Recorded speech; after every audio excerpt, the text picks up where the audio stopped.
Thank you all for coming on this beautiful day again. Made it inside. So we have a great presentation. We have Amy Sheldon here. Amy Sheldon of Middlebury, Addison County, Vermont, holds a BA in economics from Middlebury College and an MS in natural resource planning from the University of Vermont. She's a consulting natural resource planner at Landslide Natural Resource Planning, Inc. Amy is also a senior faculty member at the National Outdoor Leadership School, NOLS, based in Lander, Wyoming, and serves on the Middlebury Conservation Commission. She served on the Middlebury Planning Commission for 10 years and on the District 9 Environmental Board for Act 250 and on the board of the Middlebury Area Land Trust before being elected to the Vermont House in 2014. She served on the Fish and Wildlife and Water Committee and Agriculture and Forestry Committee and the Commerce and Economic Development Committee. When not at the State House, Amy can be found outside or in this room briefly. So thank you very much, Amy, for joining us. Well, thank you all for coming in at 3 o'clock on Friday on a gorgeous day. And I guess I feel like just the echoing of the appreciation for the folks who made this conference happen and all of us being here. And I usually fade at 3 o'clock on Friday, but I'm enlivened by being with all of you and the conversations that we've had and the talks that we've been able to share with each other. So I'm hopeful that today this is going to have a lot of time for discussion about next steps for policy and how we can keep bringing things that matter to all of us to the forefront through just one tool. You know, I have restoring our connection to nature through policy. It's only one way that I've worked, and I know it's only one slice of what we need to do. But I was asked today to share a little bit how my background informs the work that I do in the State House, talk about our legislative process and how we have been able to get things done in the House Environment Committee. I'm currently the chair of the House Environment Committee. I don't know if my bio probably got there because it's been an evolving committee structure, but that's the title now. How our shared vision, I've put it into statute, we've put it into statute of community resilience and biodiversity protection, and then talk some about what's next. The letter the other day that was read to us about sort of stages of life really struck me because I'm finding myself at that maybe where Georgia O'Keeffe went back to her roots and started finding other ways of expressing her art, which were back to where she started. For me, I've realized that my whole entire life's been about linking people to nature, and it's just kind of who I am. It's what I'm going to keep doing. And when I became an elected official, it just sort of naturally evolved into that. But I came to school in Vermont and looked across the lake and spent as little time as possible on the beautiful Middlebury College campus because I was in the Adirondacks. Then I was lucky enough to work in the White Mountains for the Appalachian Mountain Club and work in the huts there. And then I went to Colorado, came back and worked at the Middlebury Land Trust, where I also then started my NOLS career. And my NOLS career led me to this sort of quest. I started teaching classes on the history of wilderness and conservation, and I was like, in Wyoming, I was like, this isn't wilderness. I got to get out of here. And so I went to Alaska and still go to Alaska, love working in Alaska, love Alaska. It is a wild place.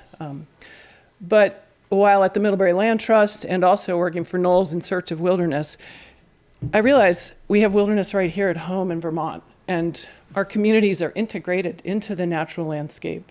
And I worked at the Middlebury Land Trust to reintegrate people in Middlebury who were gifted 3 large pieces of conservation land on the east side of town. We created the trail around Middlebury. And so that people could connect with nature without getting into their cars, really is what it was. Because we in Vermont, we love to go off on the weekends and adventure. But if you can do it every single day, how great is that? And that was the intent of these gifts that the not all forefathers, but mostly, who gave to the town of Middlebury. So I did that. And then when I got to Alaska, the very first course I worked, I had an unfortunate incident where a student took a bad fall. And, I thought, I'm in the wilderness now. But it resulted in helicoptering her out in a National Guard helicopter. And I had to fly out with her. And I thought I was in the middle of nowhere. And half an hour later, I was in Anchorage. And I thought, the illusion of preservation, the illusion of wilderness. I think, okay, that ship has sailed. What does it mean? Kind of go back home and relocalize and spend your time really building this community connection where the people live, and integrating nature into our communities has become my focus. So the frame that I bring to the State House is essentially what I've started to talk about, how I think we're the human animal. I think of us as the human animal, and we're inextricably linked to the ecosystems upon which we're dependent. These are the themes that we've been talking about over the last few days, which I was really appreciating. I feel like I'm trying to bring it all together, and maybe that's what you have to do as the chair of a committee with a sprawling area of jurisdiction. We have to think very holistically in the work that we do. But I do believe deeply also that nature can heal herself if we get out of the way. And so I'm always looking for opportunities for that. I think land use is really driving the major challenges that we face. I'll talk a little bit more about that. And how we relate is the cause and the solution, right? So we need to change how we're relating to the landscape around us. And the work of today is the restoration and integration of our human animal back into the natural world. And more than ever, we need to be thinking about both. And by both, I mean, managed and unmanaged forest lands, different perspectives, and reintegrating means hearing all of the voices around the table, not just the folks who've been driving the conversations for the last couple hundred years. John Elder did such a great job of orienting us to this place that we are in, that was really the vision of Joseph Patel. And I live at the bottom of the Middlebury River here, 3 miles down the road, and get to walk up the Middlebury River every day with my dog in old forest. That he gave that to the Middlebury College in 1915 upon his death. And the lands all around us really are his vision, his gift to the people of the state of Vermont. And I feel like increasingly more connected to it. I believe it was also John who took us through the history, and Ellen and the Whispering Pine. I own that book myself. When I was at the Land Trust, I did a lot of digging. I did that same research into the Joseph Patel will. His last will and testament was very clear. Middlebury College is not alone in violating his intention. The town of Middlebury has done some of that too, because they were bequeathed some land. But overall, his conservation vision has deeply benefited all of us. So I think it's important to remember that when we're enjoying this great place. I know you guys all know this stuff, so I'm not going to spend a lot of time on it, but this is the message I take to the State House. Folks don't remember 8th grade ecology, but what they do know in their heart of hearts as Vermonters, they love this place.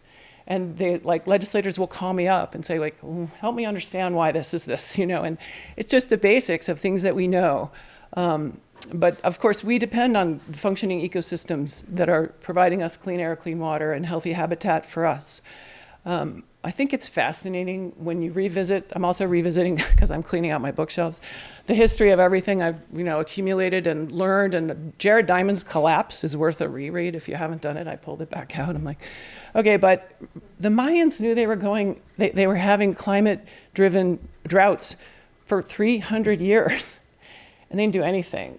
They mitigated. They built intricate plumbing systems, but they didn't plant a tree. They knew they needed to plant trees. They didn't do it. And I think that there's a strange lesson there for us. We need to learn from that. We're still evolving. We're the human animal. We're still evolving. And I think we need to think long and hard about when we intervene into natural processes, both our own, but nature's. I think the barred owl conversation in the Pacific Northwest is heartbreaking, and worthy. I know it's getting a lot of deep thought and conversation, but we need to be very cautious when we intervene, because nature's adapting all around us. Current myths, like things we don't, we're doing this big conservation planning process in Vermont right now, and we were asked what's the biggest hurdle, and actually the first thing that came to my mind was people look around Vermont and they think we're fine. We have plenty of conserved land. Everything is okay. I think mainstream media wants us to think our individual actions don't matter. There's been some great conversations in this last couple of days about how individual actions are the only thing that matters.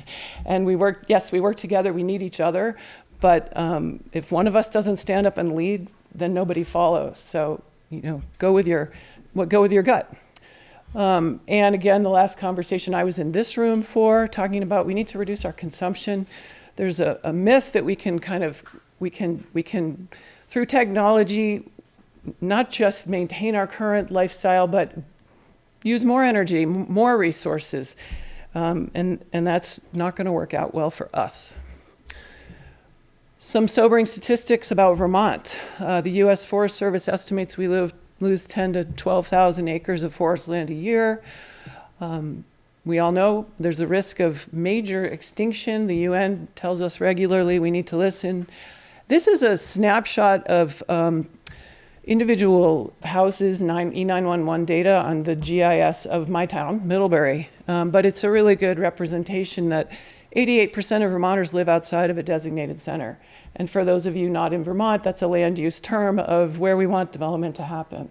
Our downtowns, our growth areas, identified places where we've invested in water and sewer. But 88% of us choose not to live in those places. That's a challenge for us as Vermonters. We are sprawling in our forests. We all love the forests, we want to live in them, but we can't all live in them. This was some amazing information that I can't actually remember the source, but if all 8 billion people in the US lived at the Vermont density, or at the density of Manhattan, they could all fit into New Mexico. And if people of New York City lived like we do in Vermont, it would take up all 6 New England states, New Jersey, Delaware, and Virginia. So for the Vermonters in the room, think about that. We have our own list of threatened endangered species in Vermont. We are not immune. I've already covered this. Why does it matter? Because we're an animal. If the animals around us are going extinct, there's a message there that we can't miss. And I actually really believe we know what we need to do, and we just need to do it. We're talking a lot about that in the last couple of days, and it's great. I feel like we are moving forward. And so what? You also are familiar with the success stories that are attributed to reforestation. It's super exciting in the woods behind my house. I've seen a lot of this happening. I've lived there for 25 years. I am blessed to live adjacent to the Green Mountain National Forest, in addition to the small pieces of land that are down in East Middlebury that are the Joseph Patel legacy. I also have that benefit. But we have recovery, but we also have species that are missing. And I'm going to end the talk with talking about that. I was super glad that the catamount conversation came up. We started that in committee this session. We're going to continue that conversation.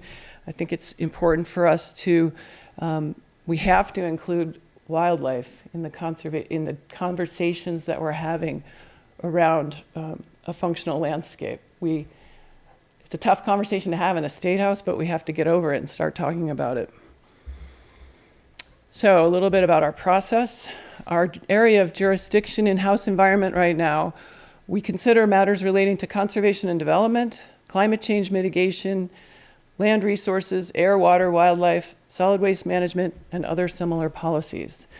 That leaves us with a lot to talk about, and never a dull moment. And I'll just say, I guess I'm a little bit out of order, but I will roll with it.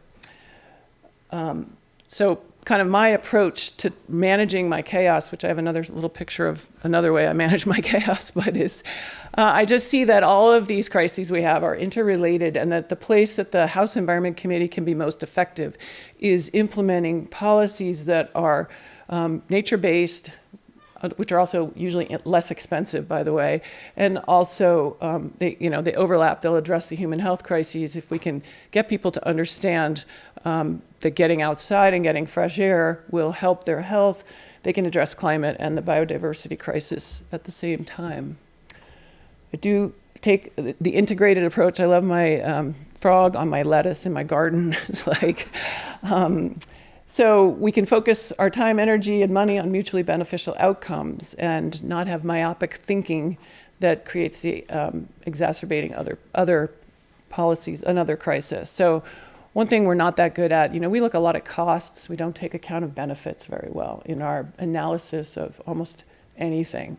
And so we need to start, as was just reminded about my economics undergraduate degree.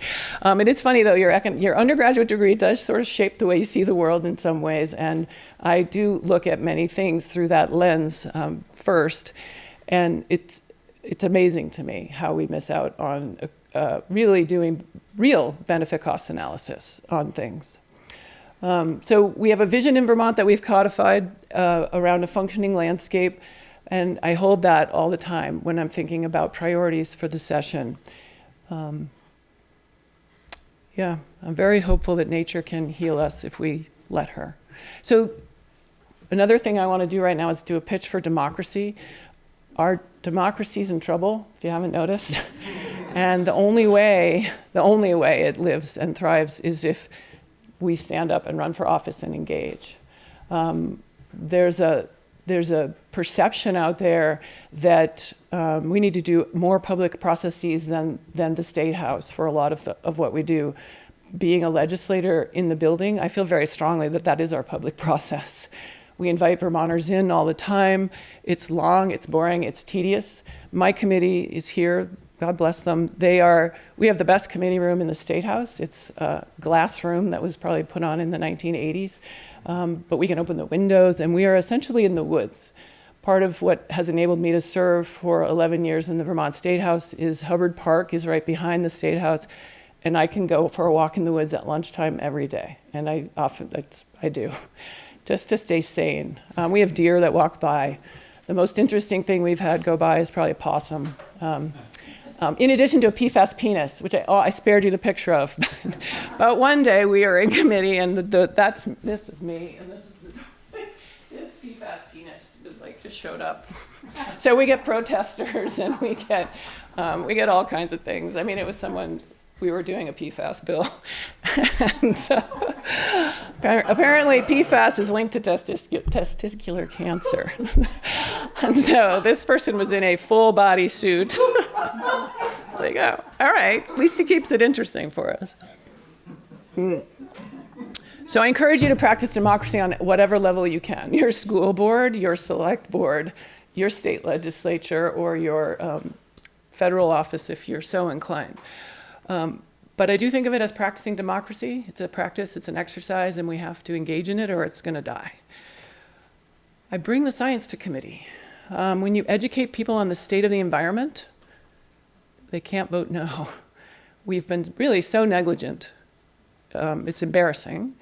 But many of the people who are at this conference have come and provided their expertise in my committee. Some of them, Keith and his team, participate in the daily slog when there's a bill we're working on together. But it's amazing to watch people learn and grow, and Zoom has changed everything for us. So I was elected in 2014, started in 2015, right through the Zoom years. One of my best moments on Zoom, we were on Zoom we didn't adjourn in 2020, so we worked all year, which we usually have a 5-month session. And I'm like, we're doing committee work via Zoom, and we were passing an update to our bottle bill. And I was going to vote it on Friday, but it was Thursday, and I looked around the Zoom room, and I was like, I got this right now. We're going to move this bill Thursday instead of Friday. And I was like, wait, I learned to read a Zoom room. I'm like, that's pretty good. But really, facts lead to understanding, and understanding leads to support. And those of you who are in here, I guess one of my big messages is every one of us has a light to shine, and that's how I look at my committee members. They're all different. They're from all over the state. They have all different political priorities. But when they're in the committee and they learn about the urgency of the environmental issues in front of us, they roll up their sleeves, they come together, and they actually come up with good solutions. I had a new member introduce a bill that would have gotten rid of a water quality statute. He didn't like it. He wanted to go away. Private landowners are having trouble with it. I won't bore you with the details of it. But in going through the process of understanding the history of the Clean Water Act and how we got there and why we waited to have private landowners do this, and he came on board and supported the bill that we did pass. Together with the administration this year, we were able to update what's called our 3-acre stormwater bill and had the support of someone who came in saying, this section of statute is stupid, it needs to go away. So really, the time that education takes is worth it.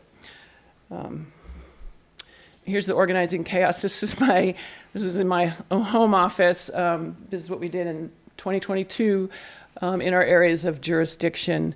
And it's all color-coded from the Senate to the House, and what passed and what got vetoed and how we overrid it. But that's kind of my life once the session starts. I'm not sure where we're headed yet, but I did this year. We'll be picking it up in September now and getting ready for priorities. Past successes. Keith mentioned in the earlier presentation, if you were here, Act 170, oh no, sorry, that was 2022, Act 46. So the first bill that I was part of and learned how to practice democracy and how I needed 75 friends to pass anything in the floor of the House in Vermont. There's 150 people in the Vermont House of Representatives. Were changes to requiring towns, when they update their town plans and the regional plans, to include forest blocks and habitat connectors.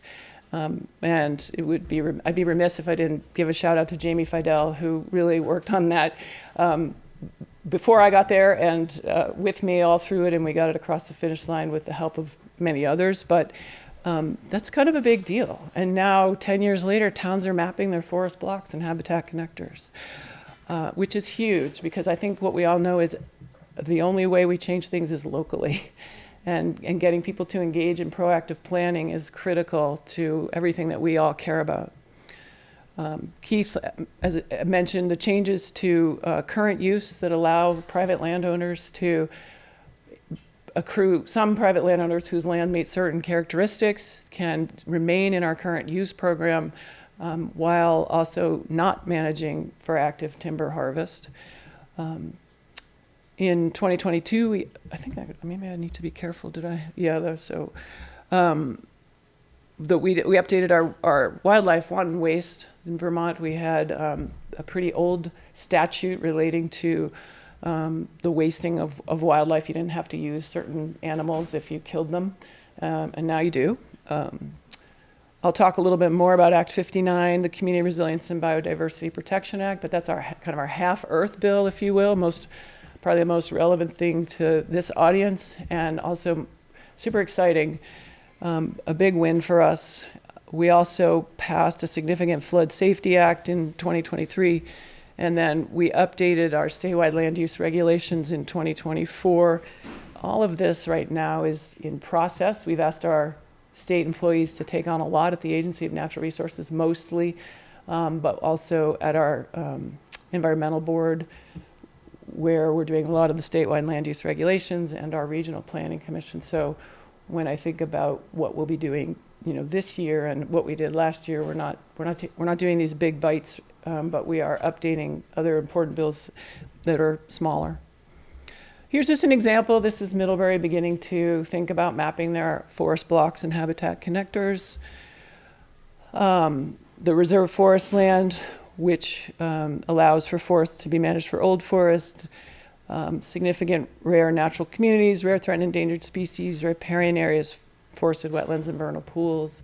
Very important. I believe in Vermont, many people own land from their heart first, and they really want the opportunity to manage it in different ways. And I think this is a big step forward for the opportunity to protect significant natural features on privately owned lands while still allowing those landowners to remain in our current use program. This is the wanton waste bill. It's a little bit in the weeds, but I'll say that it's super important. Like, how we relate to our wildlife is a key part of our biodiversity crisis and the restoration of a functional landscape. But here's our Act 59, which is the Community Resilience and Biodiversity Protection Act. It sets a goal of 30% of Vermont being conserved by 2030 and 50% by 2050. Key feature of this, it is grounded and guided by Vermont conservation design, which was developed by our Fish and Wildlife Department as a vision for conserving 80% of Vermont species. It's been touched on in a couple of the talks, but it's an amazing piece of work, and it's the foundation really for the driving pieces of our conservation goals. So the vision is now codified in our statute, and I want to take a minute to read it because it's important. But it's the vision of the state of Vermont is to maintain an ecologically functional landscape that sustains biodiversity, maintains landscape connectivity, supports watershed health, promotes climate resilience, supports working farms and forests, provides opportunities for recreation and appreciation of the natural world, and supports the historic settlement pattern of compact villages surrounded by rural lands and natural areas. So that's the foundation of our conservation goals section of statute, but also now our statewide land use goals. So this is the next year, 2024. We're utilizing that vision from Act 59. We professionalized our land use review board. We're starting to move towards our land use regulations away from kind of arbitrary acreages and numbers of units, more towards location-based jurisdiction for our statewide development review. We have Act 250 in Vermont. It is a landmark piece of legislation that was passed in 1972, I think, and many people credit it with conserving or slowing development in Vermont, maintaining the Vermont that we all know and love. 50 years later, we thought it's maybe up time to take a deep dive. It took 10 years to do this work. And I will say it was a heavy lift for all of us involved in it. It was painful at times, but we made really good progress, I think, and it's all in process. It's in process now. Yeah. So the Flood Safety Act, just briefly, it's looking at updating our river corridors and mapping programs, improve floodplain mapping. We established a net gain policy for our wetlands, although for those Vermonters in the audience, we just got this executive order from the governor that's 10 pages long, and he is looking to unravel some of our wetlands policy in our designated development areas. It's a little bit disheartening. We're looking at, we have a significant, I think it's fair to say we have a dam problem in Vermont. We're in arrears on managing our dams, and we really need to up our game there for multiple reasons. I mean, obviously human health and safety is key, but also we're getting these increasing events. This is downtown Montpelier, 2023, or maybe 22, 23. It's so hard to remember because we get these floods all the time, and now we have a drought. And I have a picture of the falls in downtown Middlebury. I don't have it in the slide deck, but of this same year, 23. I don't know, I just happened to see these getting ready, I guess. And then I was paddling in July of 23 at the Middlebury Falls. It's a trickle. And then I saw online someone posted the main flow is gone. And the Otter Creek is one of our largest rivers in the state of Vermont, flows right through the heart of Middlebury. So we're on this crazy roller coaster of flood or drought that obviously we need our old forests more than ever, especially in our headwaters, in order to mitigate this. So next steps, we're into rewilding. We started the conversation on the reintroduction of the catamount. I will say, I haven't run into anyone, everyone is so excited by this idea. Just the idea of studying the reintroduction of the catamount has people really lit up. And I think that Tom Butler's right. People are so excited. They're so ready for this. People live in Vermont. The reason we're sprawled in the woods is because we like living. We want to see the wildlife. We want to be with the wildlife. We love it. So I think we need to find the political will to do that work. And it's a big project. We need to work regionally. But I think we need something that people can really relate to, get excited about, and it will bring along many of our other priorities and goals with it. We do have a bill that I introduced for state wilderness ecological reserve designation process. Currently in Vermont, we don't have any state designated wilderness possibility, really. There's no permanent protection for state lands as a wilderness. So we're going to have that conversation. Related to that, how state lands can support the goals of 30 by 30 and 50 by 50. And I really want to have a conversation about how we can make land conservation, public land. First of all, I want to make public land ownership cool again. That's like my thing. But also how we can make it easier for private landowners to transfer their land to public lands. I think it's super important to think about how you can help. Think about what your gift is, what lane you're in right now, and how you can contribute to the conversation. I have to schedule 13 hours of testimony every week in committee. I'm looking, especially in January and February, for experts to help me lay the foundation, the educational foundation, to bring my committee members along on the topics that we're going to be debating throughout the session. So here's just a list of ideas that I gave. But, you know, yeah, I'm just going to let y'all read that. Consider running for office is a really important one.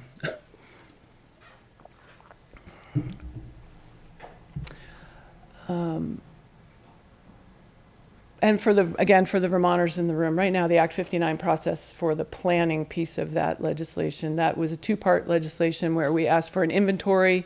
We asked for, that was sort of year one deliverable from the Agency of Natural Resources was the inventory. And now we're in kind of year two, which is more of developing a plan for meeting our conservation goals.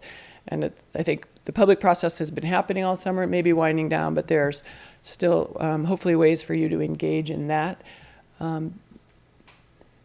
And, oh yeah, it needs to stay biodiversity focused. The whole point of Act 59 was to elevate the importance of biodiversity conservation, which is like, it never intended to take away from the other important conservation work that happens in the state, but more to elevate the need for biodiversity. You know, our statute, until recently, never even talked about the importance of conserving biodiversity. So we are elevating that, but we're not saying other things don't count just as much. We just need to remember that the whole idea of the half Earth was biodiversity and the conservation of land for other species to thrive, not just us. This is like my best year ever with monarch butterfly caterpillars on my milkweed in my garden, but I just think it's amazing how much they can eat and then what they can become. So I think, that's real. Yeah, I mean, right in my front door. And then I have old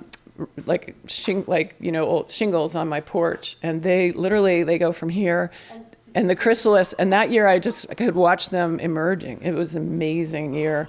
I haven't had another year like that, but that was truly a remarkable year. And then this is above my house in the National Forest. When the beavers are here, I have about 6 pairs of beavers that I'm watching all around. I mean, they're back, they're changing the landscape. And when they're present in this pond above our house, no surprise, the town road doesn't wash out during a storm, and when they're gone, the town road washes out. So they're an incredible inspiration to me. But also an inspiration to me is, I grew up in New Jersey. My dad lived in Manhattan, and now I live in Vermont. So I feel like I've spent my whole life looking at New York. And they're doing incredible things, and we need to take inspiration from them. This was a day I got to spend at a beach that I went to a lot as a kid. It was like the closest beach to our house. And fast forward 30 years, and the Cold War is officially declared over, and this military installation has been removed, and it's all being rewilded. And you go, and I went. My sister and I and about 2 other people were on this beach all day long. It said no swimming. We swam anyway. The porpoises were going by here all day long. This woman and her husband were there catching really beautiful fish, and a bird, there was sort of a little fenced area, don't walk here, there's an endangered bird. We saw the bird, it's back. You know, it was just like, okay, if we give nature space, she recovers. And maybe you all have been in New York also, but all around they're, you know, creating these, they're reintegrating, they're putting wetlands back, right? As our governor is saying, we don't need wetlands in our development areas. They're having to restore theirs. They're recognizing the need for that. But the benefits that accrue to the people who live there are phenomenal. I just hiked the Northville Placid Trail, which goes from Northville, New York to Lake Placid. It was established 100 years ago, and it was designed with the train in mind. You could take the train to Northville, you could hike to Lake Placid, you could take the train back home. I met two 17-year-olds from Brooklyn who did that. And they weren't hiking the whole trail, but they could take the train from Penn Station to Amsterdam, get an Uber from Amsterdam to Northville, hike. They met us, then they had to go back to school. It was September. They were fabulously inspirational, wonderful. And I said, you're like Back to the Future. This is it. So there's hope. And the Northville Placid Trail, for those who don't know it, 134 miles of walking through just west of the Adirondacks, New York's best wilderness areas. So I highly recommend it as a series of day hikes or a through hike. It's a really amazing resource. And then finally, P22, who's the cougar that survived in LA for 10 years, has to inspire all of us, but so do the people of Los Angeles. P22, they loved him, they embraced him, they gave him space. He should be credited with creating an amazing overpass in LA for wildlife. And we can do that here, right? We can do it here. So, thank you.